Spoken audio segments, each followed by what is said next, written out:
Welcome to episode 116 of the Muck Podcast, a member of the Odd Pods Media Network. Listen in as we discuss the dark and sometimes weird true stories in American politics. I'm Tina Jaramillo. And I'm Hillary Doherty. Hillary!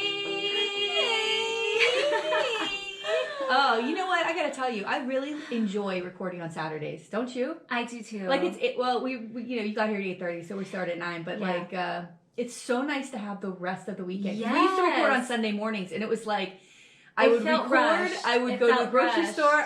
The hockey, the Sunday school, the laundry, and by 10 o'clock at night, I sit down to start editing, and I'm like, hey, I'm gonna get the fuck out of this.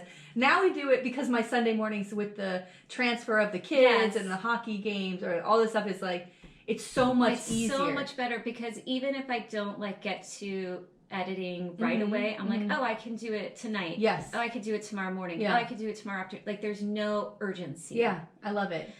Me too. I mean, it's a lot. It's a lot. It's, to do consistent work doing podcasting it's hard because you have everything else in your life that you're doing, which reminds me of something so funny. As I was telling somebody last night about Movie Battle. Oh, yes. Right? So we were on this podcast called Movie Battle. By the way, it was a year ago. It was March 24th. Yeah, it was almost a year ago. And I was talking about how how you whooped my ass. It was like a slaughter. And it was so not fun. A slaughter. It was so much fun. I started to listen to it last night. Oh, you did? Yeah, I found it. But I was noticing that Kevin Armstrong, who hosts that show, that he doesn't put out very many episodes, and he wasn't I think he did 4 or 5 episodes in 2021, and I was like, damn, But it's hard to do consistent work. And he reached out to me a while back, and he's like to do not just a favorite movie, but an actor and talk about a couple of the movies. Yeah. And I was like, yes, but I was like, it needs to be later because I was sort of in the weeds with work and it's a good podcast though. Yeah, I need to reach back. And he's a really nice guy. So nice. Yeah. And he loves Tina. But loves her. I went on there and it was there was already tipped in her favor. The odds were tipped in Tina's favor, and I was. What can I say? Yeah, I'm irresistible, especially these days. Woo! Hey. Yeah, some people need to get their shit together. Oh my god.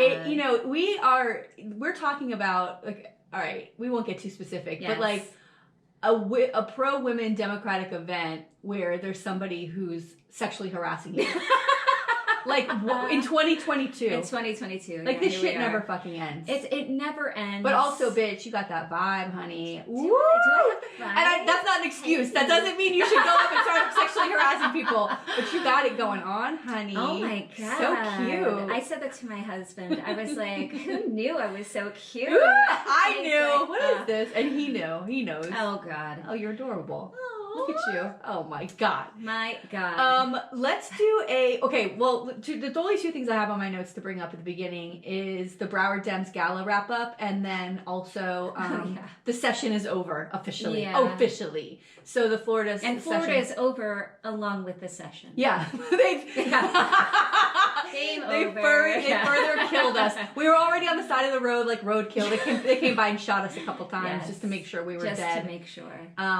What a fucking nightmare. What a nightmare the session has been. And I have read one editorial, one opinion piece after the other about the state that we are in and how terrible everything is in Florida, and how this session. There were some, it's incredible. Some op-eds in there, and letters to the editor. Yeah, and also the writers, the journalists are just it's just astounding. And then there's one that really breaks down here's everything that happened. And it's bad when your state starts getting national news. Yeah. National press. The New York Times has written at least 3 articles about the Don't Say Gay bill and broken out exactly what it means and what the consequences could be.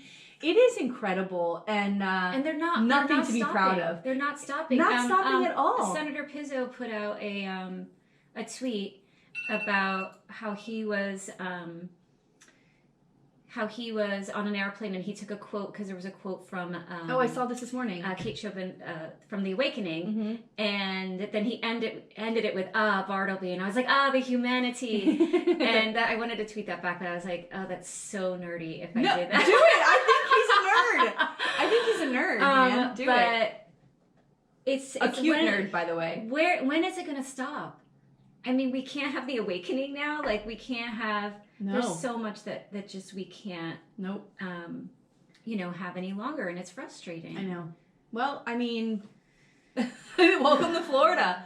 And I think I said this before, that with the anti-woke bill, that I had talked to some students about it, and some of my Black students were like, what do we, with Black history anyway, we learn slavery, we learn Martin Luther King, and we learn Rosa Parks. Like, we don't learn anything else. Whoa. We don't learn about, like, contemporary people doing good things. She's like, it's always the same thing.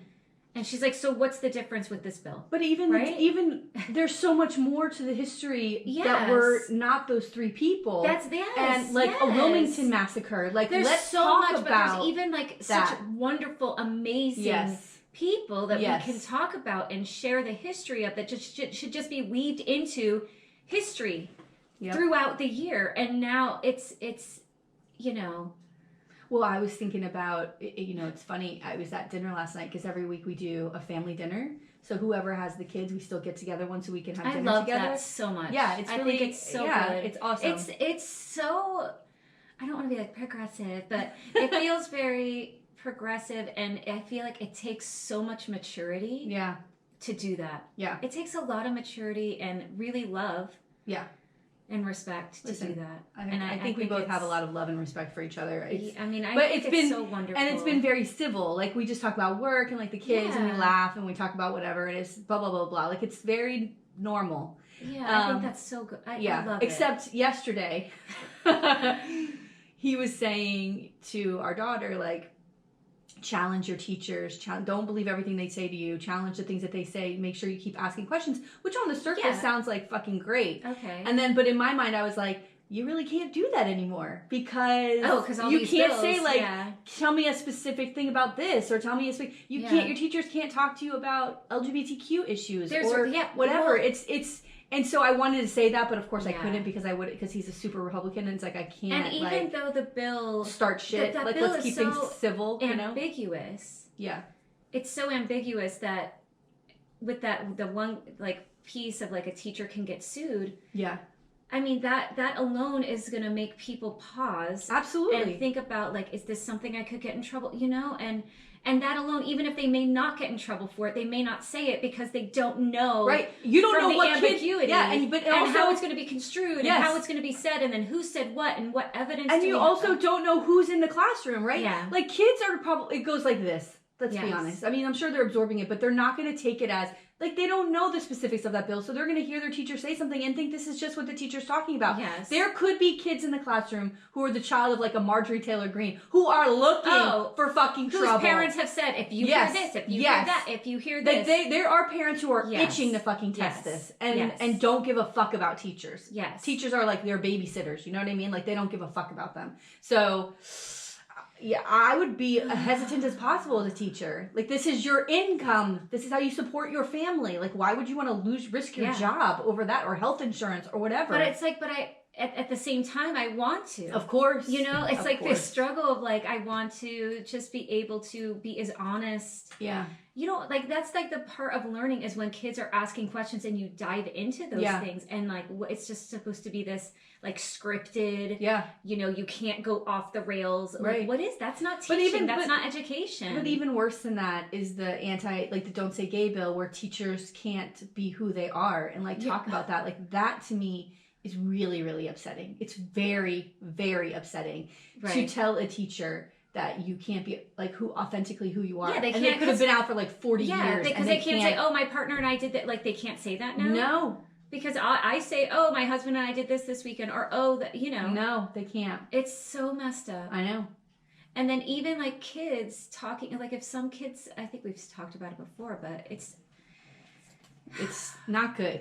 It's not. So let's talk about the Broward Dems Gala. Because, bitch, we were looking hot. I pulled my shit together that day. That was a very hard day. Actually, I had a very fun day.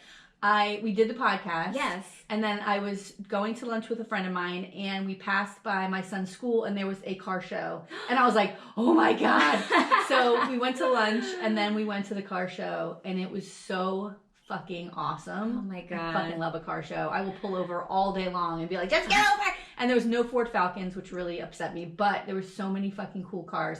Came back here, floated for a little bit, got ready to go to the gala. But as I was doing my makeup, I was watching RuPaul's Drag Race. So I think I really, like, that inspired It inspired your makeup? It was very good. Thank you. Yeah, I kind of was like, what am I wearing? What am I doing? And by the way, so many fucking people there. I couldn't believe it. This thing sold out. Yeah. I couldn't believe it. I really think, though, that people want to go be out. somewhere. They want to be out. They want to see people. It's been a so long there was, time. I mean, I would say, what, 250 people? Maybe 300? And I didn't know until we got there. They had a list of, like, who was speaking, and I, of course, honed in on my beloved Ted Deutsch, and I was like, excuse me? Excuse me? And so I was looking for you guys, and then I went into this one room to find you guys, and then I came out to go to this other bar because that one was too busy. And here's Ted Deutsch walking down the hallway with his wife, who I'm like, you know, beautiful. She's very nice, and I actually got to talk to her. Oh. And I said, I'm quite a fan of your husband. She was like, bitch, get in line. Yeah. But I couldn't look at him in the eye. Like, I saw him come in the hallway. I was like, pew! And I, like, took off into another room. Like, hey, Ted Deutsch. But our friend Maria, who was there, Maria. and, like, followed us around the whole night. She's so sweet. She's. I go, oh, Ted Deutsch is over there. She goes, let's go, and, like, just dragged me. I'm like, damn. And so we said hello to him, and he said that being on our podcast was the best part of the pandemic. He said it was so much fun. Oh, look at that. I said, congratulations on your job. I'm so happy for you. And I said, thank you for serving all these years. We're really going to miss you. And he's like, oh, I'll be around. I was like, hi. And then I said, well, you got to let us know if you're, like, playing piano in the bar anywhere so we can come see you. We can all come see you. I said, we all can come see you because I didn't want to freak him out and be like, I'm going to come stalk you and be like, looking over. We should have, we need to do a night of it. Oh, please. Please. Oh my God. I've got a piano. He can just play here. He could just serenade you in your house. Oh my God, that would be hot. But everybody, who's who of Democratic politics in Broward and Florida, really. Nikki Fried, Charlie Crist, Annette Taddeo, no, I didn't see Pizzo there. No, Pizzo wasn't there. Let's see who else. Oh, Harold Pryor, Marie Woodson, Robin Bartleman. My God, everybody. Christine Hunchofsky, all of our faves. And we sat at a great table. Melissa Schiff, our friend Melissa Schiff, bought a table and invited us to go. So that was very sweet of her. And her daughter is adorable. Oh my God. Her daughter, because they said Ted Deutsch's name, and I turned and I was like, yay! And Jordan, her daughter, goes, I don't get it. Like, she's sitting across the table from me. She's just like, how amazing is this beautiful girl? Amazing. Stunning. She goes to school in New York. Like, she's the shit, yeah, right? she's just amazing. So she goes, I don't get it. And she's laughing. And I was like, she goes, maybe it's just your thing. And I was like, yeah, that's what I think. She goes, I go, but I like older Jewish bald men. And she's like, it's the bald thing I don't get. I go, I don't know. And so then her dad goes, I can introduce you to my Uncle Morty. Yeah. Oh my God. I was like, yeah, give me a couple months. I might be up to meet Uncle Morty. God. I'll be part of the Schiff family now. Hey. Oh my God. That would be died. So fun. But they're cute dogs. And oh my God. So what else? That's it? That's pretty much it. All right. Well, let's get into it. You are first. All right. So, I was sort of inspired by a conversation from last week, and like you and I had this conversation. So today, I'm going to tell you the story of women who face harassment and threats while running for and holding political office. Oh, I love this so much. Yes, Tina, let's do it. Oh my God. Okay, so the sad truth is that there isn't just one woman here. So I'm going to kind of just be talking about this as a whole. It's most women in most states across both sides of the aisle. And I'm going to, like I said, I'll share a few of these stories. And I want to actually reach out to some of them maybe for Lil Muck to talk about. I think that would be a good episode. So for the sake of time, I decided to focus on the issue and talk about a couple incidents that kind of caught my eye. Okay. So That's what we're going to do. All right. So the first one, I found this article by Megan Schumann, and she wrote for Rutgers today, and she explains that violence against women in politics are basically tactics used to silence female voices in politics as women. Right, so just not even just like we want to silence the voice just to silence this person, right. But as like just for the fact that they are women and whatever women issues are, all of that kind of wrapped up in it to silence. So it's not the typical intimidation tactics that you might see with other opponents, and that's why that violence and like the sexual violence and all those things come into play, right, for women. So Schumann notes that some women actually normalize these acts as simply part of the political process. Right. And it's just like, no, this is just what it is. And they accept it because it's sort of the norm. Well, because we have to, before you run for office, you already exist as a woman in this world, time, right? And so you've already accepted it from the age of 12, 13, that you're going to be, ogled at, looked at, screamed at, pinched maybe, things will happen to you. So we accept it as a normal thing because that's our normal life. That's the life. That's the normal part of our life, is having to accept that sort of behavior. And to accept, like, just to go back to the thing this weekend, that it's just that men feel so open to be able to act and say, regardless of the alcohol consumption involved, whatever they want. So here's what relentlessly. Yeah. And so relentlessly. To the point where you're horrified and so fucking uncomfortable. So here's what we need to start doing. If you're ever in that situation again, I hope you never are. This is what I tell my kids. If somebody ever approaches them in a park or a store or whatever, get fucking loud. Yeah. And just go, get away from me. Just start screaming. That's what you should say to this guy. Who the fuck do you think you're talking to? Yeah. I am a married woman. I made it clear I don't want you to talk to me like this. Get the fuck away from me. Yeah. Let's embarrass these motherfuckers. Yeah. We live, and women are supposed to be polite. Yeah. We don't have to be polite. Stop being polite. And then we're also at, we're at an event, and I'm like, I don't want to be the ones to make a scene. I don't want to be the ones to, what I mean? And you know what? Fuck that. So, that's the kind of shit we need to stop. That we take on the responsibility of the place where we are. By the way, people are going to say, I don't give a fuck, because guess what, Tina? He's going to move on to that young girl that we know who's there. You know what I mean? He'll move on to somebody else who's not going to be as sure of themselves, and it's not okay. He needs to be called the fuck out. You piece of shit. Stay the fuck away from people. Nobody. And by the way, you're gross. That's the other part. You're not even. That's why he does it. Nobody's interested in you. You're fucking gross. Sorry. Ooh. So. What a fucking piece of shit. I know. But that's the scary part, right? That it's just accepted. That's just how the political arena works for women. And it's sort of part and parcel for the course, which is garbage. Yeah. And then she also explains that for some women, they might stay quiet because they also fear political repercussions that might come from it, right? That they might be scorned by people. They might be blamed for what's happened.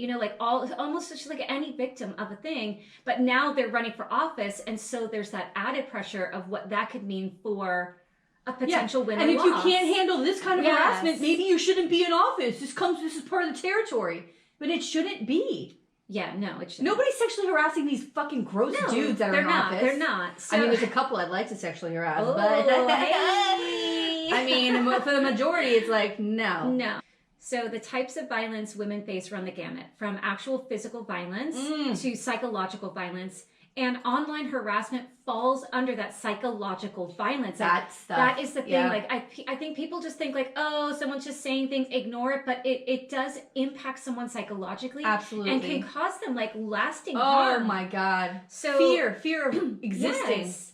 And of the women facing harassment, often women of color face more threats than white women. So again, we have our minority women are facing more harsh language, more violence, the racism, all of that. It's never ending, it seems like. Women of color I just saw this tweet and I retweeted it yesterday. Women of color are the base of this fucking party, of the Democratic Party. They are the the ground, the heart, the soul of this party, and they are not respected by the party or anybody who fucking runs the party at any level. I mean, black women of color run this fucking shit. They flipped Georgia. Don't fucking question it. That had nothing to do with the party. And the same thing is here. Yeah. Women of color need to be respected, and we want them to run for office, and then we're not protecting them. And we're not protecting them. Come on, man. It's fucking bullshit. And she also said that younger women versus older women face more harassment because men. Yeah. And an article by Mona Crook in The Conversation, and this was this academic independent news magazine, which I now love. I'm like, look at this. They take articles from like PhD candidates and things like on like, poli-sci and things like that. She adds that violence also means a violation of integrity, and that's any act that, quote, harms a person's autonomy, dignity, self-determination, and value as a human being. So I thought that was really interesting, that the violence isn't just a violence, but it's a violation of their integrity. Yeah. And everything that comes along with that, and that's your sense of self. That's how you sort of move through the world, and it was... so I want to talk about a couple of well-known cases and then look at a couple lesser-known ones. So these are all like the short little blurbs. So I wanted to just briefly mention, and I think I want to do maybe a whole article or episode on this, but the Michigan's Governor Gretchen Whitmer. Yes. And recall that in October 2020, the threats went so far that a group of men plotted to not only kidnap her, but to kill her. Jesus Christ. And that trial is currently ongoing. So once that trial ends, I might do that whole story of like what happened, how they found it out. But my God. But that's also the most... Imagine you're learning that someone was going to kidnap and murder you. It's also the most visible of these examples of what you're talking about. Yes. And it's important to talk about. I would love for you to cover that, or I'll cover it, whatever. One of us needs to do it. But the other thing is like, that's the most visible because she's the leader of a state. Yes. And we're in the middle of like insurrection bullshit, like all that stuff right before that, right after that. But it's the ones that you don't ever hear about too, right? Yes. Like it's the ones that are local. I have a couple local ones. All right, so I want to talk about the squad. So Rep. Rashida Tlaib has received violent death threats since her election in 2018. We have AOC Ocasio-Cortez, and she told Vanity Fair that she faces a nearly constant threat of danger. A nearly constant threat. That's what she lives with. And it started from the beginning of her election. There was also a white nationalist who was arrested with a stockpile of weapons and a plot to kill her. And like, what is she doing? But what is she doing, she's not doing anything. Right, she's run for office, she won a seat, and she actually has the nerve to be like, here's some progressive policies that will help everybody in this country. And she needs to die for that? They want to kill her. That's fucking insane. It's insane. It's insane. It's not about that. It's the fact that she's a woman of color. Yes. She's a young person. And she wants change. Yeah. And she's loud, and she's going to tell you how she feels. That's what they don't like. That's what they're threatened by. That's what it is. A smart woman. Yes. That's what they're threatened by. Oh, because there's nothing she's saying that's fucking awful. There's nothing she's saying. And I love that she calls people. I wish that I had that bravery. But if she had come out and been like, all the white men, we're going to line you up and cut your dicks off. Oh, yeah. Maybe we'd have a conversation. Maybe I'd be like, all right, okay. No, it's not a witch hunt. She literally just wants to do good things. Like, that she's realized that, that they arrested a man, and then she has to learn that not only is there the stockpile of weapons, but her name is on a list, of someone that wants to kill her. And I gotta get out. I'm out. Like, I can't do that. Right-wing media outlets published her address. Her fellow congressmen have made sexist comments to her. It's never ending. Then we have Ilhan Omar. She faces similar threats of violence, and on top of that, she's also facing Islamophobia. Al Jazeera reported that in December 2021, Omar played one of the violent death threats before Congress to urge them to fight against anti-Muslim hatred. It's incredible. It is. She also had a press conference where she read those threats, and I cannot believe it's too much. And there were some I don't want to even read them. You know what I mean? Because they're so awful. Yeah. Meanwhile, you find those guys and you call them. And we're going to report you to the FBI. And they're like, oh, please, I have a family. Please don't do... okay. No, we can't have mercy on them anymore. No. And to continue with the squad's harassment, in 2020, our favorite Marjorie Taylor Greene posted a pic of herself with a gun next to images of the squad. And the photo was removed, but Greene was rewarded with an election win. Yeah. She won an election. And Bobart's the one who walked around and called them the Jihad Squad. Yes. And this is where that line between freedom of speech and hate speech is blurring, right? And when because do they're we elected? Cross the line? Because no, they're but elected just officials? in general, Oh. like if someone else could post a picture of themselves with a gun and people next to them and they can do that, right? Because of free speech. Like, where is the line drawn? And it's state by state with what constitutes hate speech, what constitutes these acts of violence. Because we see that, like, sometimes they'll get reported, but the police can't do anything about it. Right. You know? So, like, where, you know, we don't want to restrict freedom of speech, but at the same time, should these women be victims of this kind of constant harassment and violence? Like, I don't know, you know, where it ends. So, to me, and these are women of color, and Green is obviously intending violence with the image, but again, because there's not that "I'm going to kill you" statement, you can't do anything. There's no, like, actual threat being made. We've talked about this before with the Ilhan Omar. It's a matter of time. It's just a matter of time before somebody actually does something. They literally went after Whitmer, right? So, like, it's only a matter of time before these something terrible happens. Vocal things, these things that they're saying actually become real physical threats. I mean, they stormed the Capitol looking for AOC. They were screaming out her name, saying, "Where are you, BITCH?" Right? Like, they were looking for her. So don't think for a second if they hadn't found her that violence would not have happened to her. No, this is a real fucking thing. They would have hurt her. Yeah. And then what? And I feel like they would have tortured her. God. The other person I want to mention is Gabby Giffords, and she, for fuck's sake, she was shot while campaigning in Arizona in 2011. And then we covered Representative Morris, who served in Vermont, and she decided not to seek re-election due to the threats. Great podcast episode. That was from episode 14. Wow! It doesn't feel that long ago. It was like it was last week. Yeah. That episode 14, great episode. Yes. Great fucking episode. So it's not just the higher profile reps, like you were saying, that are facing this harassment. We know female electeds right here in Broward who face harassment and violent threats. And Erin Schroed, she was a congressional candidate for the 2016 Democratic primary in California. She faced similar threats. According to a New York Times article, Schroed not only faced threats due to her gender, but also due to her Jewish heritage. The Times article noted that in the week leading up to the primary, she received tens of thousands, not like 1,000, but tens of thousands messages on all different platforms, from, like, her email, her social media, her cell phone, like, everywhere. And here's some of the horror that she had to read and deal with. So, like, there's a trigger warning here. Quote, "All would laugh with glee as they gang raped her and then bashed her bagel-eating brains in." Oh my God! Quote, "It'd be amusing to see her take 20 or so for 8 or 10 hours." There was also a photo sent to her where they photoshopped her face on a Nazi lampshade. What the fuck? She ended up losing the primary, PS. So, and she spoke about, like, how... And it's like years later that she's still impacted by some of, like, this experience. And she was young. So it's a young girl, you know, in her 20s, like, wanting to run for office. Shameful. And this is what she's dealing with? Tens of thousands? No. Mm-mm. The Times spoke about another candidate. This was an Iowa Democrat, Kim Weaver, who she ended up dropping out of her 2017 race against Steve King. And some of the things that led to her dropping out. Oh, he's another piece of shit. He is a monster. Well, his people really went after her to the point where she had to drop out. It reminds me of Chip Lamarca's pit bull that he used to have. That fucking kid. What was that asshole's name? Corey. He's a real fucking piece of shit. Well, they put a for sale sign on her property in the middle of the night. Oh. A white supremacist magazine drafted an article titled, quote, "Meet the whore who's running against Steve King." What? Yeah.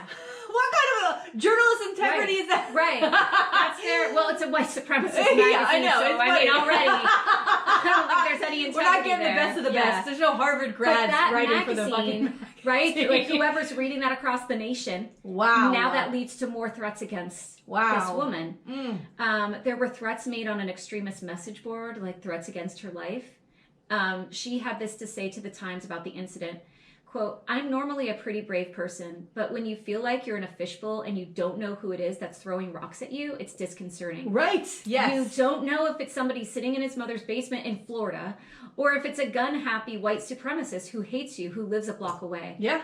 So the internet has given a new huge mask, well, for the most part, to these fucking people. Well, and I also love that, like, she's in Iowa, and when she's referencing crazy people, that Florida's the state that she goes to. I mean, I'd be insulted if she did it. I mean, but the best part is when she stepped down due to threats, her opponent, King, blamed Democrats and said the threats were probably a fabrication because he's an asshole. Oh, he's a fucking major asshole. Major asshole, and he's got people that... And he's been reelected so many fucking times. Can you imagine this? Oh, and then you have this woman, and it's clear that threats are coming from the other side, and he's like, "It's the Democrats." Okay. Yeah, that's what they always do. So that's all right. Yeah. He's gonna burn in hell. Oh, I mean, my he God. really, really is. He's such so a piece gross. of shit. We should do a whole episode on him. If that article was written about me, I'd say, "Excuse me, if you're gonna call me names, say sex worker. Let's be PC about this, all right? I mean, can we at least be PC about it?" Oh my God. So the San Diego Times, they did a whole series on the Carlsbad City Council members who faced harassment. So it was just, because as I was looking, I was like, wow, I could probably go to every state, every major city, and there's going to be people in an article, and that's the thing that's so overwhelming about it. Wow. But this talked about the Carlsbad City Council members, and one member had to file a restraining order due to online harassment and stalking. The other filed a police report on 2 different men for stalking and threatening calls. One of the women, Corey Schumacher, who's also gay, she reported that she faced harassment for over a year. Jesus. For over a year, and she's like just sitting on a council. I just saw one. Remember when Trump was running and the trucks would have those big trucks with all those millions of flags on them, and then it kind of all went away. My son and I were driving home from hockey the other night this truck went by with all the flags. I go, "Look at this motherfucker, not giving up, holding on to the dream." There, and his truck had stickers that said "F Biden," and I was like, "God, like get over it." I've never seen his dick must just not work. It just doesn't work. Because if your dick worked, you'd have other things to do instead of figuring out how to put another flagpole on your truck. How can I attach another flagpole? Just go fuck. Yes. Like, have someone touch your pee-pee. I'm so sorry that's not happening. God. Well, the only way his dick gets hard is if Trump's talking, right? That's the only way his dick gets hard. Well, the flagpoles, we have these long shafts. It's the only thing that he can do. He's like, "Oh, I wish that was me." Really, what he really likes is all those shafts. Basically, he loves dick, is what I'm saying. Like, he fucking loves dick. Just go eat a dick. It's okay. Just go eat a dick. By the way, when we're done with your story, I got a funny video. I'm going to put it to the mic. I don't know if it'll work, but it is so fucking funny. Yay. Okay. So, she explains that something should be done. She says, quote, "Political power in North County doesn't protect you from the racism, misogyny, or homophobia. It just means you become a bigger target." Yep. I mean... It's fucked up. It is so messed up. It's so messed up. So, as I said earlier, women of color, particularly Black women, face more threats and harassment than white women. And Liz Bullish and Chloe Jones of PBS News wrote about this just last year. And the article reported that Moya Bailey coined the term misogynoir to encapsulate the Black misogyny that Black female politicians face. So it's not only about the racism, but it's also about being a Black female. Right. And so... that intersection. Yes, these two things. So I thought that was a great term. Absolutely. It was just interesting. Wow. And they also reported that the majority of women they interviewed who either held or ran for office faced some sort of hate, either racism or sexism, and it became accepted as part of the job. So again, it is what it is sort of attitude, which is terrible for women to have to just accept. And PBS's Amna Nawaz and Candace Norwood interviewed Black women in Congress in June of 2021 to talk about their experiences.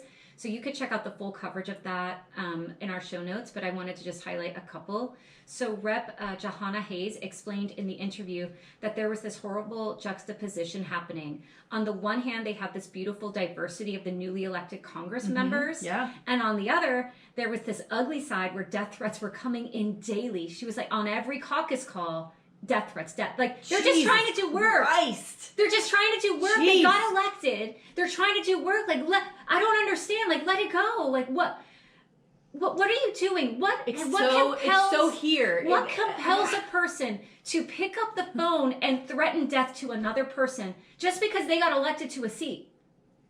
It doesn't make sense in my brain. It's and also because we're not men, maybe like they're just very threatened. Right, they are very threatened by this. And Rep. Nikema Williams added that those threats were mostly focused on the members of color in Congress. Of course. They're less than. That's called white supremacy. It is a bias inside white people. You fucking have it, whether you know that or not. Yeah. So that is what it is. And you have to work. You have to work. You have to unpack that. Unfortunately, these fuckers are too far gone. If you're in a place where you're like threatening people, it's too fucking late. Don't even bother because it's dangerous. So it was Rep. Attica Scott's comments that really hit home for me. She stated, quote, "I'm always thinking, wow, okay, if somebody came into the Capitol building right now and they wanted to shoot all the black people here, what's my plan? How do I escape? How do I get out of here?" And here's the thing. I mean, that gives me goosebumps. Like, what? And by the way, your life, this is what you're doing. Like, everywhere you walk in, you are in Congress. Yeah. You are in, like, you have made this tremendous accomplishment. Yeah. And you have to think about where's my escape hatch? Yeah. Where's my panic room? Yep. Well, we do that to our children in schools now. They have to have a plan of what's going to happen if there's a shooter. But this reminds me of... What kind of life are we living? What kind of existence have we created for the people in this country? Yeah.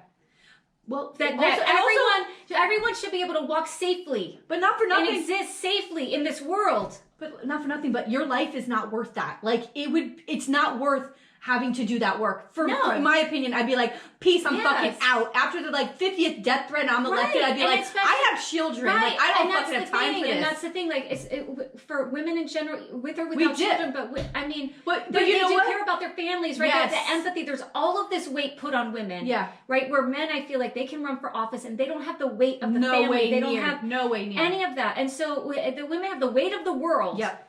And now...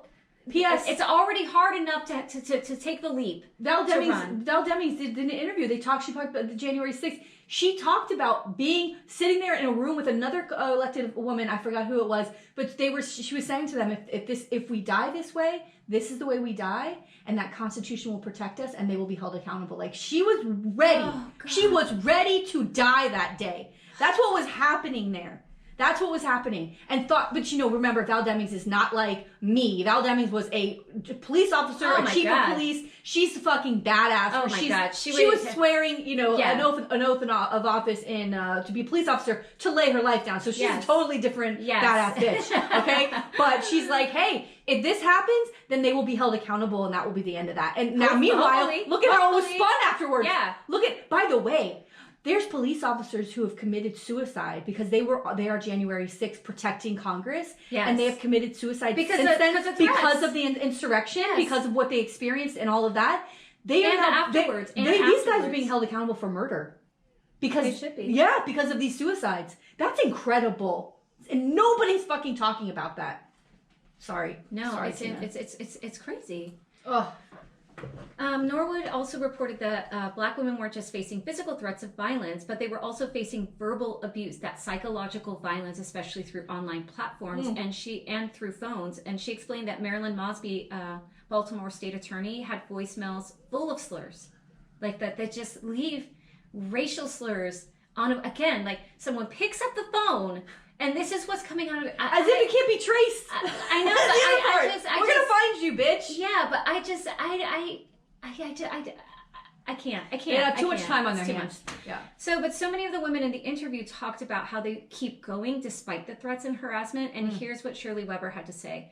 Quote, "There's no way I can erase being black or female, and I wouldn't if I could. So I just have to keep moving forward." Yeah. So I thought that was really beautiful. So at first I was going to say there's no major incident, but I feel like all of these accounts are major incidents, and the attack on women is a clear tactic to instill fear and prevent women from running or holding office, and it's the result of the violent misogyny embedded in the patriarchy. It's enough already. Yeah. So In most of these stories covered here, no one has been charged with anything. No one has served any time for anything. No one has really gotten in trouble for anything. So, that's that. The aftermath in 2019, the squad, AOC, and so on, introduced the House Resolution 1151 that addressed and recognized violence against women in politics as a global issue. And I thought that was a great resolution to put forward. And one thing that research showed and Crook spoke about for the conversation is how this violence isn't just dangerous for women, but it's dangerous to our democracy as a whole. Yeah. And Crook explains violence, quote, restricts the scope of political debate, disrupts political work, and deters women from entering public service. And that's the point, to exclude female perspective and suppress viewpoints that differ, right? So if they can stop it with intimidation, threats, and physical violence, they will. Yeah.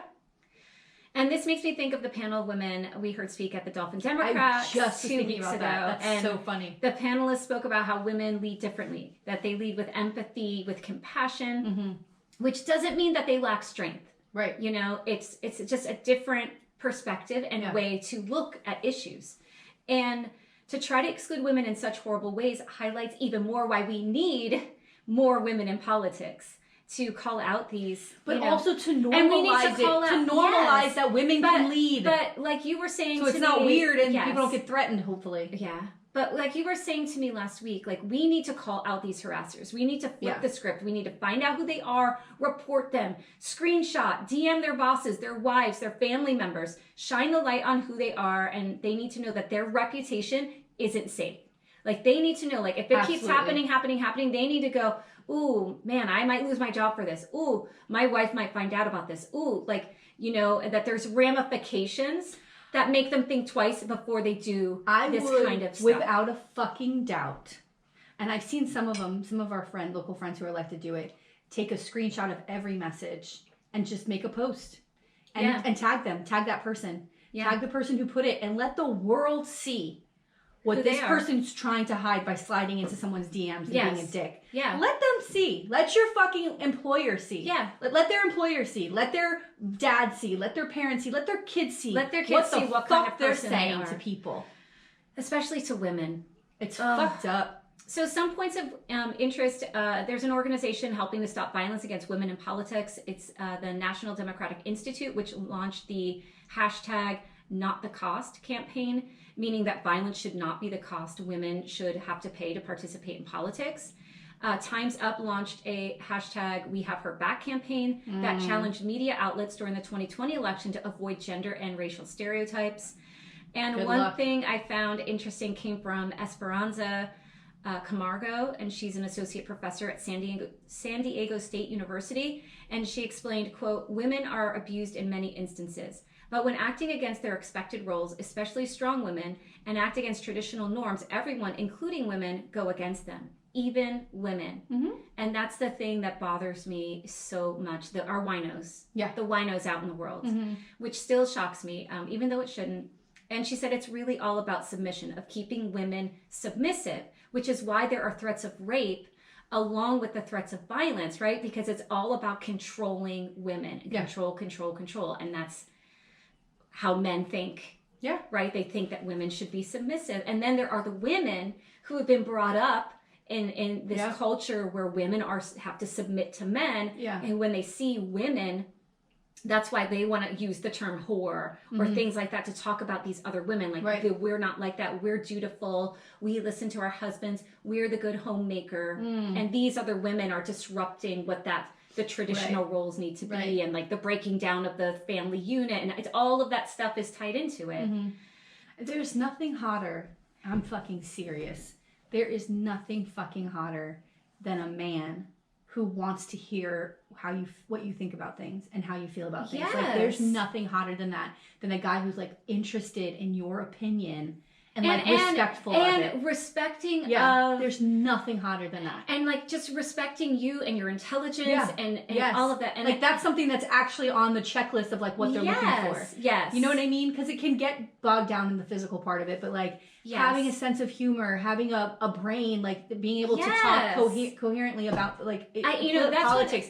If somebody values those things, That's fucking hot to me. And that's something like, because as a mother of boys, like I try to tell my boys all the time, like, you know, like, yeah, looks, all of that is great. Yeah. However, like, you want someone that you can go back and forth with, that you want to. That's what my son, he got a crush. I'm not going to say it too loud, but he's got a crush. And he's like, oh, I said, you got to try to talk to her. Yes. I said, what kind of music does she like? What kind of books does she like? Yes. What shows does she like? He's kids, you know what I mean? Like, what kind of things does she like? She goes, I don't know. I go, well, you find out. How do you know if you like her? Yes. Like, I mean, I know she's this, but like, what else? But there's got to be more. Come on. There's got to be more. And that's one thing. That's what I said. I said the heart's more important. I don't know if that's going to last long. We're entering teenage years, so... boobs are going to become very important. Boobs will be important. But I have to say, like, I know, like, I'm always like, oh, my husband. But the one thing that I love about my husband is we walk our dog and we always get into some sort of political debate. Like, we'll get barely down the second block, turn the corner. He's screaming. He's like, you know, like, I get him animated. But we have these good discussions, and I like being able to go back and forth and challenge each other, and it's important. It keeps things interesting. Yes. You know what I mean? Yes. Can you imagine if you just had to sit there like this and like listen to your husband talk about Trump and how great he is? You'd be like, he is great. Oh my God. Bitch. Yeah. Or anything. So VOA News reported that Debbie Walsh of the Center for American Women in Politics at Rutgers had this to say, quote, the kind of attacks that women face are about white male privilege and white males wanting to make sure that they hold on to the power and feel threatened by the influx of women as more and more women are stepping up and running for office. Yeah. I found an article also that reported on a UMass alum's research on violence against women in politics. Olivia Laramie offered some solutions that I found interesting and think could maybe be enacted to sort of, if not federally, like on a state or local level, to start having ways to protect women who run for office. So she wrote, quote, each politician should be required to sign a code of conduct when they are elected into office that discusses the correct way to interact with fellow politicians online and in the office. Because sometimes these threats and these actions come from the very people and colleagues that you're working with. And like, that's not, okay, we see it with AOC all the time. You know, she always has to come up against that. And she also suggested that social media platforms develop some type of policy to deal with harassment targeted at politicians. Yes. Perhaps making women politicians a protected class so that those things are considered as threats and offer a level of protection that maybe, you know. This is awesome. Yeah, I thought that was cool. And that's it. That's the story of the harassment and violence of women in politics. I know it was like kind of short, but I just wanted to like highlight. It's beautiful. So, it's I mean, what kind of muck is that? You know, it's disgusting. It's really upsetting. I know it's near and dear to our hearts because we see our friends suffer through this and have to go through this every fucking day. And the things they have to do to actually move safely through the world that we know of. And it's really fucked up. And it's not fair. And it's not fair. It's the not worst right. part is like they're good electeds. Like they're people who are actually doing amazing work. Incredible. That are just, and by the way, they're nonpartisan seats, right? So they're doing things that are for the good of everyone in their district or everybody in their city. So it's fucking bullshit. And the thing I think that is the most disheartening is when you see someone over the years and the hope through the process of running and the idea of what it's going to be like, and then to get there and it be this thing that is harming you emotionally and psychologically. If any one of our friends ever said, I'm not going to run again, I'm not going to run for another term, I'd say good for you. Like, you know what? Because as much as we talk about women need to be elected, we also talk about self-care and like protecting yourself. And if this is an environment that you cannot survive in or that mentally, physically, like you can't do it, get the fuck out. And we will be fine. I will find somebody else to run. We'll put somebody else in the seat. It sucks if we had to lose a seat if it's a Democrat. But to protect these women should be the utmost important. Their mothers, their sisters, their daughters, their you know, their lives and their mental state and all of that should come before we're asking them to sacrifice so much to be elected. But this is where maybe like on our local level, at each of the city levels, like putting resolutions in place that protect the local politicians and have something in place that says, you know, if you do this type of harassment, like these are the consequences you could face. Yeah. You know, or doing the protected class, like in each of the cities, something where it can just start building and having this campaign to move forward to help are women. I agree. All That's right. really good. So guess what? Neither one of us are covering a person, which is so weird. When you said that we were doing it, I'm like, oh, okay. Yay! So I saw this online and I thought, I've never heard of this before. And I thought it was very interesting to me. So I am going to cover fragging during the Vietnam War. Do you know what? Have you ever heard of this? No. Fragging? I don't think so. This is crazy. I mean, it happened throughout history in a ton of different wars, but like it really like elevated in the Vietnam War. So fragging is the deliberate killing or attempted killing by a soldier of a fellow soldier, usually a superior officer or non-commissioned officer. Oh, so shit. Killing killing the officers, right? The word was coined by U.S. military personnel during the Vietnam War when such killings were most often attempted with a fragmentation grenade, sometimes making it appear as though the killing was accidental or during combat with the enemy, right? So they pull that pin. Now, it was a hand grenade like you see in the movies. Yeah. And it says frag on it, so that's where, and they would throw it into a tent, or the officers walking ahead of them, and somebody would throw it and blow this fucking guy up. Wow. So they called it fragging. Oh my god. So so something grenade, F-R-A-G. The fragmentation. Fragmentation. Yes. So the term fragging is now often used to encompass any means used to deliberately and directly cause the death of military colleagues. That just reminded me, I know, like, I'm going to be a nerd here, but in The Things They Carried, there's a scene with like a grenade that goes off because it takes place in Vietnam. Yeah. And it's an awful scene because they're climbing up the tree to remove pieces. Oh fuck, dude. And it's very gruff, but it's very. You should read that book.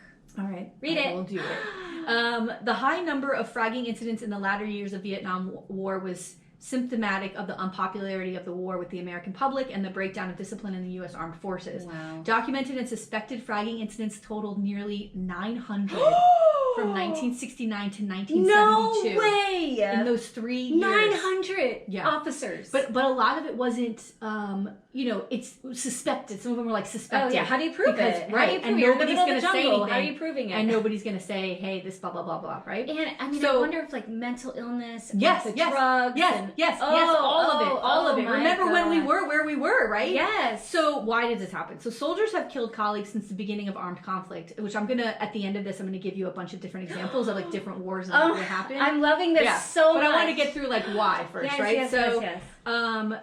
However, the practice of fragging seems to have been relatively uncommon in the U.S. military until the Vietnam War. The prevalence of fragging was partially based on the ready availability of explosive weapons, such as the fragmentation hand grenades, right? So those weren't really around until Vietnam when they were readily available to the soldiers. Grenades were untraceable to an owner and did not leave any ballistic evidence. Right? It's not a gun. You're not going to shoot, right? Whose gun did it come fingerprints from? are you finding? Nothing. M18 Claymore mines and other explosives were also occasionally used in fragging, as were firearms, although the term as defined by the military during the Vietnam War applied only to the use of explosives to kill fellow soldiers. So then that is like so scary. It's fucking wild. Most fragging incidents were in the Army and the Marine Corps, of course, because they're on the ground. Yeah. Fragging was rare among Navy and Air Force personnel who had less access to grenades and weapons than did soldiers and Marines. Plus, it was like, I always feel like Air Force, they're up in those planes, having the time of their fucking lives. They're on the boat. Goose and shit, you know what I'm saying? Goose and Maverick, living it up. Oh my god. Those cute Ray-Bans. I hate that fucking movie. Don't talk to me about that. The first known instances of fragging in South Vietnam took place in 1966, but events in 1968 appear to have catalyzed an increase in fragging. So after the Tet Offensive in January and February 1968, the Vietnam War became increasingly unpopular in the United States and among American soldiers in Vietnam. Many of them were enlisted, right? Yeah, and they're and drafted, and they're like, I want to get out. And the longer and longer that we're there, and of course news reports, and people are dying around you, and you're like, why are we fucking here? So secondly, racial tensions between white and black soldiers and Marines increased after these, the soldiers being the Army and then the Marines, right? Increased after the assassination of Martin Luther King Jr. in April 1968. So with troops reluctant to risk their lives in what was perceived as a lost war, fragging was seen by some enlisted men as, quote, as the most effective way to discourage their superiors from showing enthusiasm for combat, end quote. Wow. Yeah, that's crazy. Right? Because who knows who you've got in charge? Could be some fucking wacko, right? Yeah. Who's like, let's go. Yeah. They're like, we don't want to fucking be here. Kill him. Oh my Just kill God. him. Oh my Put God. them out. Rock, paper, scissors. Who's gonna fucking throw a grenade? It's a bitch. Like, holy shit, dude. Right? No, this is really scary. Yeah. So morale plummeted among soldiers and Marines, and by 1971, a U.S. Army colonel declared in the Armed Forces Journal that, quote, the morale, discipline, and battle worthiness of the U.S. Armed Forces are, with a few salient exceptions, lower and worse than at any time in the century and possibly in the history of the United States. Wow. So imagine, like, that's how it's being viewed. Yeah. Yeah. Well, nobody wants to be there. Yeah, nobody wants to be there. So the U.S. military reflected social problems and issues in the U.S., such as racism, drug abuse, and resentment toward authoritarian leaders. As the U.S. began to withdraw its military forces from Vietnam, some American enlisted men and young officers lost their sense of purpose for being in Vietnam, and the hierarchical relationship between enlisted men and their officers deteriorated. Uh-oh. The resentment directed from enlisted men toward older officers was exacerbated by generational gaps, as well as different perceptions of how the military should conduct itself. Enforcement of military regulations, especially if done overzealously, led to complaints and sometimes threats of physical violence towards officers. Wow. A number of factors may have influenced the incidence of fragging. The demand for manpower for the for the war in Vietnam caused the armed forces to lower their standards for inducting both officers and enlisted men. So because there weren't enough, you know what I mean? So and they were like, Joe Schmo is becoming an officer, and yes, who knows how he's running things. Exactly. Yes. Who knows what even skills he has to be doing this yes, year. God, yes. Imagine this. The rapid rotation of personnel, especially of officers who served on average less than 6 months in command roles, decreased the stability and cohesion of military units. Yeah. The military, everything is based on like strict command. Yeah. You know? And if you can't do that, then things fall apart. Yeah. And you're just getting a new commanding officer in your unit every time. It's like another fucking bozo shows up. And it also reminds me of the story I did about the Vikings. Yes. In the sheriff's office, you know, where they'd put a new leader in and they'd be like, well, we're going to fucking dog this guy until the next person comes in, you know? But it's that same, like, mentality. So most important of all, perhaps, was the loss of purpose in fighting the war, as it became apparent to all that the United States was withdrawing from the war without having achieved any sort of victory. And so the morale and discipline, like, deteriorated, right? Because they're like, what do we do? We're dying. For what? Yeah. For what? Yeah. And like, we're starting to pull out. Like, I want to go home. Yeah. So enlisted men, in the words of one company commander, said, quote, feared they would get stuck with a lieutenant or platoon sergeant who would want to carry out all kinds of crazy John Wayne tactics, who would use their lives in an effort to win the war single-handedly, win the big medal, and get his picture in the hometown paper, end quote. Oh, great. Right? Like, you're not fucking, like, they're done, right? So harassment of subordinates by a superior was another frequent motive. The stereotypical fragging incident was of, quote, an aggressive career officer being assaulted by disillusioned subordinates, end quote. Several fragging incidents resulted from alleged racism, like I said, between black and white soldiers. And of course, also if the officers were attempting to control drug use, which was readily available in Vietnam, they could get drugs anywhere they wanted. So they were obviously fucked up all the time. Fucked up in the jungle. You got these weapons. Yeah. There's no end in sight. Oh my God. And then you got this motherfucker trying to tell people to go risk your life for fucking what? Yeah, no. And plus they're walking into villages where people they're just innocent people and they're burning them to the fucking ground. You know what I mean? I'm just thinking about even like the current war that's happening in Ukraine. You know, you have the Ukrainian people. And I know you mentioned the head. I mean, I think that he has the adoration that he does because he didn't leave.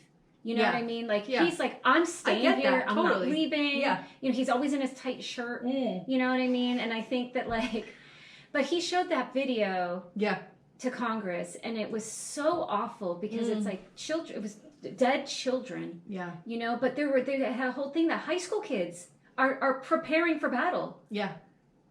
They're training high school children to fight. What can they do? But I mean, I think the one thing that about this whole thing is that they're not. I think that he thought that they were going to roll over, that the people of Ukraine were just going to roll over, and he was going to be done in like 4 days.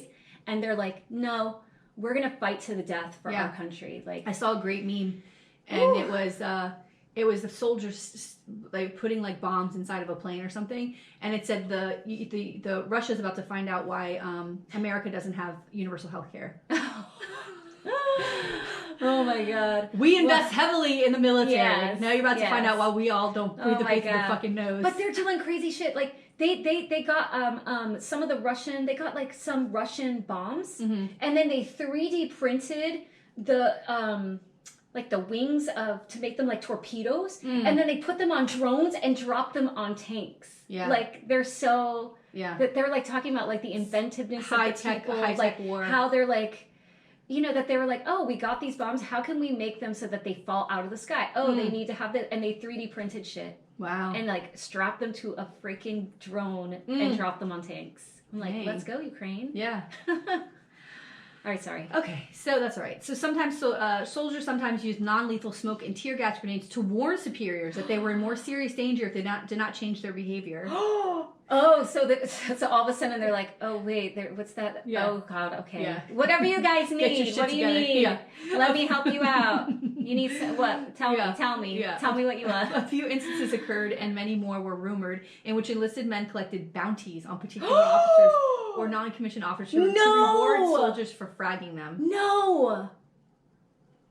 That so other people were like, yo, we'll pay you if you take this guy out. Yeah. So they probably went to their craziest person. Yeah. All right. So, so according to author George Lepre, the total number of known and suspected fragging cases by explosives in Vietnam, like I said, was nearly 900, with 99 deaths. So some of it was just injuries, right? But most of them were deaths, or some of them were deaths. The total number is incomplete, as some cases were not reported, nor were statistics kept before 1969, although several incidences from 1966 and 68 are known. Like a lot of them aren't known because they didn't, right? You don't know if this is what it is. Yeah, and how do you write that down? I mean, yeah. An earlier calculation by authors Richard A. Gabriel and Paul L. Savage estimated that up to 1,017 fragging incidents may have taken place in Vietnam, causing 86 deaths and 714 injuries of U.S. military personnel, the majorities of being officers.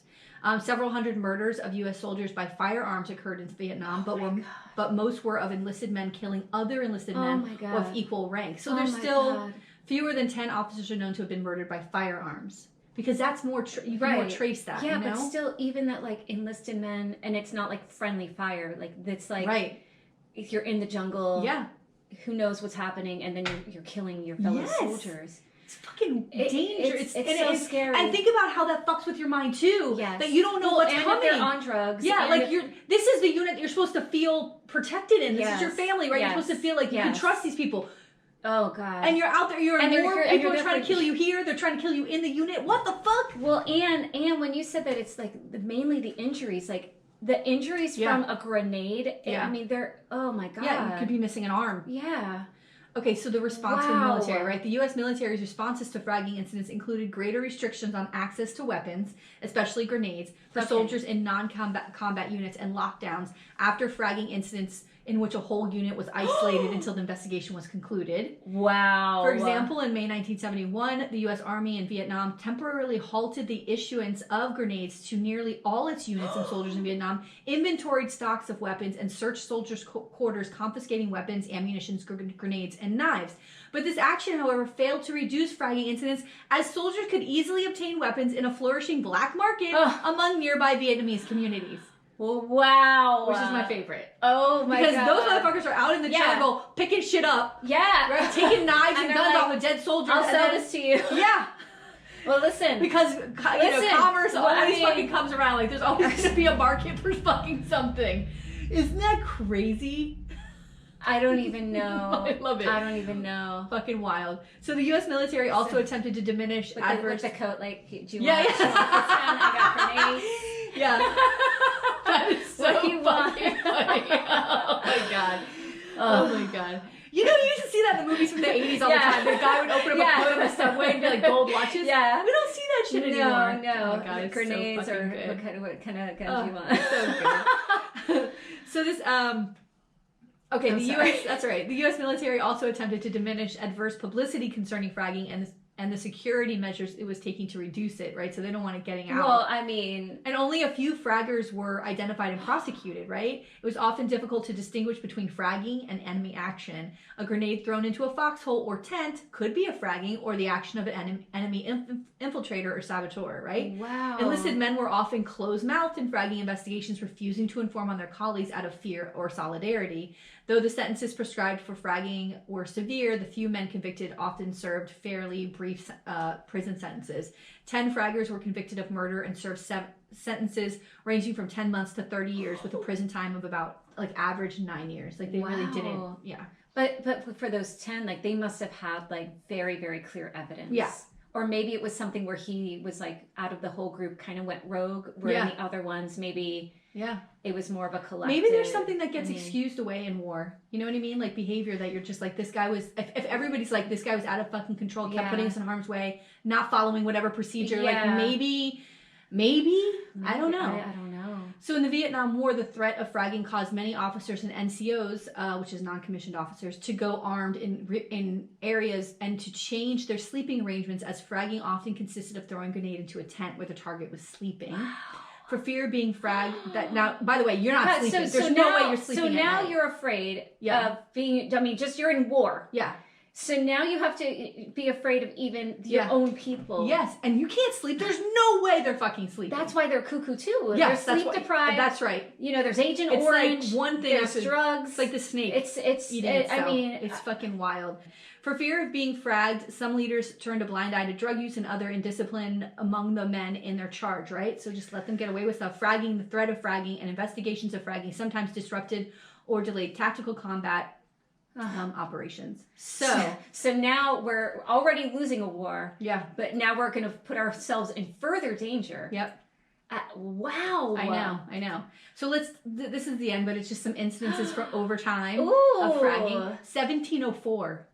The year 1704, Battle of Blenheim, an unpopular major of the 15th Regiment of Foot, was shot in the head by his own men after the battle had been won. No! They won and they're like, bye! Yeah, fuck this guy. Wow! 1777, Battle of Saratoga, Lieutenant Colonel Heinrich von Breyman, ranking officer of German forces as well as their Native American allies in service of the British during the defeat of the Battle of Bennington and then the Battle of Saratoga, was so disgusted with the performance of his men that he began attacking them with his sword and was then killed by them. Wow. Oh my god.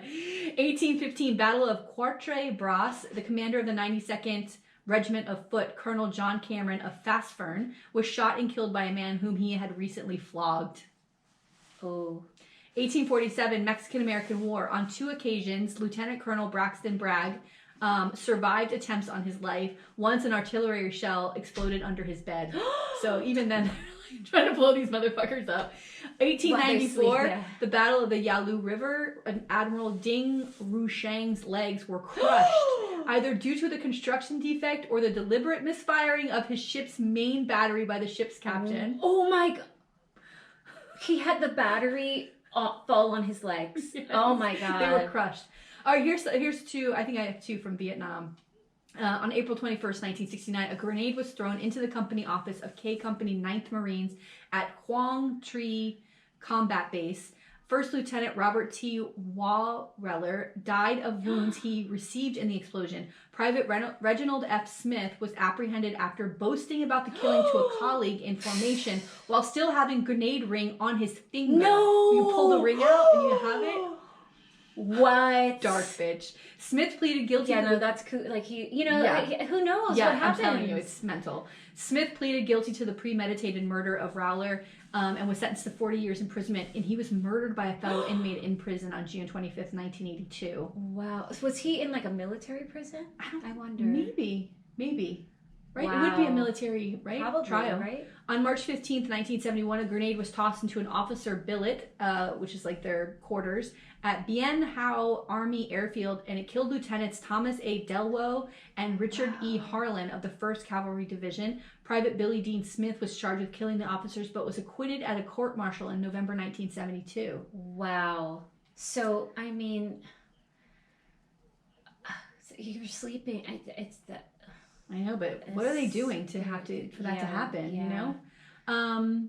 My God. So in Middle East peacekeeping, in 1982, Irish Army Private Michael McAlvey, serving at Teb 9 with the United Nations Interim Force in Lebanon, opened fire with an FN-FAL battle rifle and shot dead Corporal Gregory Morrow, Private Thomas Murphy, and Private Peter Burke. He originally claimed that they had been killed by Lebanese gunmen, but later admitted the killing, saying he had snapped due to dehydration and the heat exhaustion. Oh my God. McAlvey was convicted of the killings at a court-martial and sentenced to life imprisonment, being paroled in 2009. Wow.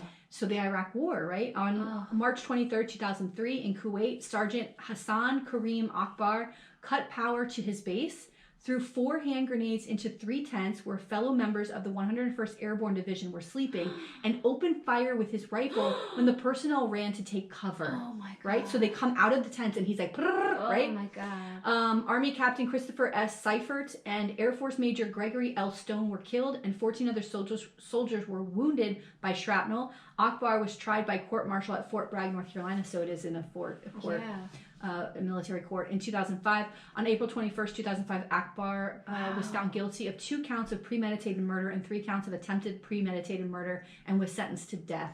Wow. Captain Philip Esposito and First Lieutenant Lewis Allen were killed on June 7th, 2005 as a result of the explosion of a Claymore mine placed on Esposito's office window. Oh my God. At Forward Operating Base Danger in Tikrit, Iraq. The unit's supply sergeant was charged with the murder but was acquitted at court-martial. On May 11, 2009, Sergeant John Russell opened fire on Camp Liberty with an M16A2 rifle and shot dead 5 military personnel who were U.S. Army Specialist Jacob D. Barton, Sergeant Christian E. Bueno Galdos, Major Matthew P. Houseal, Private First Class Michael E. Yates, and U.S. Navy Commander Charles K. Springle. Russell pleaded guilty to 5 counts of premeditated murder and was sentenced to life in prison without the possibility of parole. I mean, war. What is it good What for? is it good? Absolutely nothing. This. I mean, and you know what? I feel like we are civilized. We're supposed to be civilized. We're in the world 2022. We have to stop. Yeah, but that's the thing. But we're not. not. We should not be going. But places. Humans, in our core, there is a violence there, Yeah. and we try to. Suppress it. And be in a polite society, right? Like, we're not supposed to be violent. So then when you go to boot camp and you're taught all these things, you're taught the opposite of what you've always been. You know what I mean? Like, if you're in these situations, it's also like that's the war, enemy. That's the enemy. That's the enemy. We're fighting for democracy. We're fighting for freedom. We're fighting for we're fighting against terrorism. Right. Like these ideologies that we're putting forward. But and I think it's too much. It's too much on the human psyche to put someone in battle and then expect them to come back and just be part of society. Yeah, that's insane. And I think that was the first time, that was the big thing with Vietnam too, is that in the prior wars, like with World War I and World War II, there was sort of this like heroic welcome. Right. And the Vietnam War did not have because of the way that it was the whole, it wasn't the same. And I think that's where a lot of course the shift happened. But also after World War II, there's this awful toxic masculinity that I still think exists obviously today in the military, where you're supposed to be able to deal with the mental abuse that or whatever you've witnessed even. Yeah.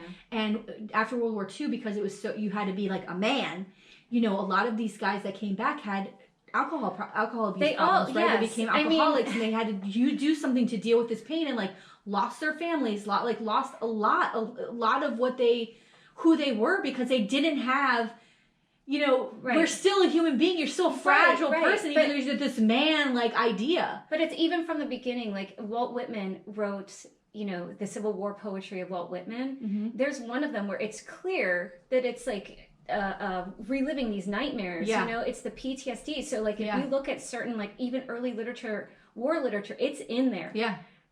Of what's, but we never did anything about it. We never evolved from it, right? Never, so we expect just really recently are we really coining that term PTSD and thinking about our soldiers and the impact of the war is a relatively new thing. Listen, I'm not here to fucking advocate for men. No. Ever. Fucking ever. Well, but there are women in the military too. No, but okay, but what I'm saying is we have done a disservice to boys and to men to expect that from them. It's not just, it's a societal thing. Like, we expect strength and all of that, and we really should. Even the guys who are making those awful fucking calls and things, there's something mentally wrong with them. There's something fucking off, and like, they've been raised in an expectation in this society to be this thing or look this way or it's broken. Like, this whole strength, like, there's no strength in crying or like whatever, like having feelings. Like, we need to really talk about that, because that's why there are threats of violence, because these guys are so threatened by women and not in touch with like who they're supposed to be, or like this idea of like masculinity and what that is. And so we need to fucking break that down. We need to break it down as much as we need to like elect women. We also need to fix that, because those things aren't going to go together if we don't fix it.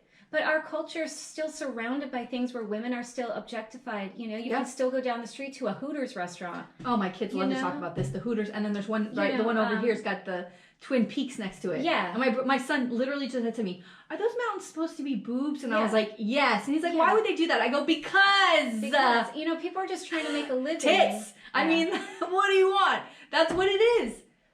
I don't know. And he said, "Why would somebody want to go there?" I said, "Because that's what they want to look at." I don't know.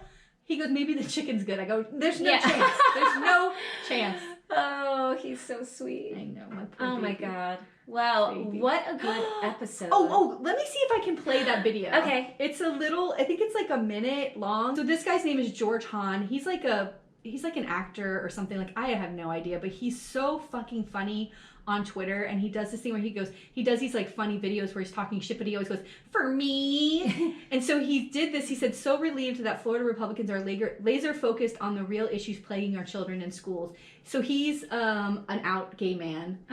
All right, I'm gonna play this. I hope people can hear it. There are serious issues challenging our primary school children. All right, there are children going to school hungry, which makes it hard for them to focus and concentrate. There are children going to school with learning disabilities, diagnosed and undiagnosed, which makes it hard to learn, literally.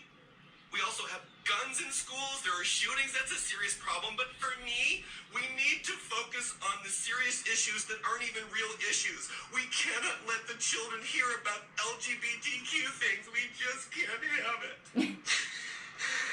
It's just too much. It's not a problem, but it's like a serious problem. We need to put money and time and energy into things that aren't a problem.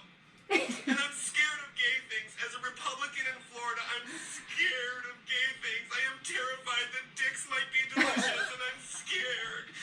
Oh my God, I'm such a pussy. And then he does this face where he like... he does this angry face where he's just like... I think it picked it up. I heard it. You did. It might, maybe it'll pick up. My favorite part is like, "I'm afraid that dicks might be delicious." And then he's like, "I'm such a pussy." Like, oh my God. We need this. He's so fucking funny. No, that's mock the shit out of them. Like, that's exactly who they are. Because it's ridiculous at this point. It's ridiculous. And yeah, I'm fucking over that. I'm fucking over it. Same. I think this episode might be called "Just Go Eat a Dick" or "Eat a Dick." I'm gonna discuss it with Tina. We're gonna figure that out. Okay. All right. Oh, bye. Bye.